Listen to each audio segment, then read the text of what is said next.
شروع اللہ کے نام سے جو بڑا مہربان نہایت رحم والا ہے۔ ایک بوڑھے ملاح کے پاس کچھ مسافر آئے۔ انہوں نے ملاح سے درخواست کی کہ وہ انہیں اپنی کشتی پر دریا پار کروا دے۔ ملاح راضی ہو گیا۔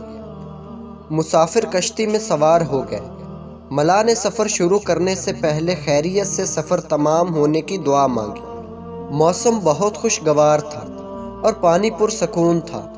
مسافروں نے ہنسنا شروع کر دیا اور بوڑھے ملاح کا مذاق اڑانے لگے، جو اتنے اچھے اور پرسکون موسم میں دعائیں کر رہا تھا۔ لیکن ملاح نے ان کی باتوں کا کوئی اثر نہیں لیا۔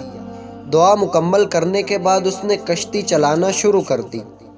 ابھی زیادہ وقت نہیں ہوا تھا کہ اچانک موسم تبدیل ہو گیا۔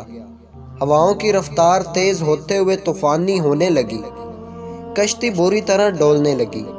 مسافر یہ دیکھ کر گھبرا گئے اور انہوں نے دعائیں مانگنا شروع کر دی۔ انہوں نے ملاح سے بھی درخواست کی کہ وہ اجتماعی دعا میں ان کے ساتھ شریک ہو جائے۔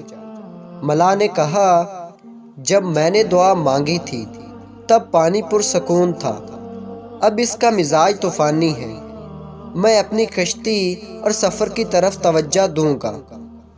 اس سٹوری سے ہمیں اخلاقی سبق یہ ملتا ہے، اپنے اچھے دنوں میں خدا کو یاد رکھو اور خدا تمہارے برے دنوں میں تمہیں یاد رکھے گا۔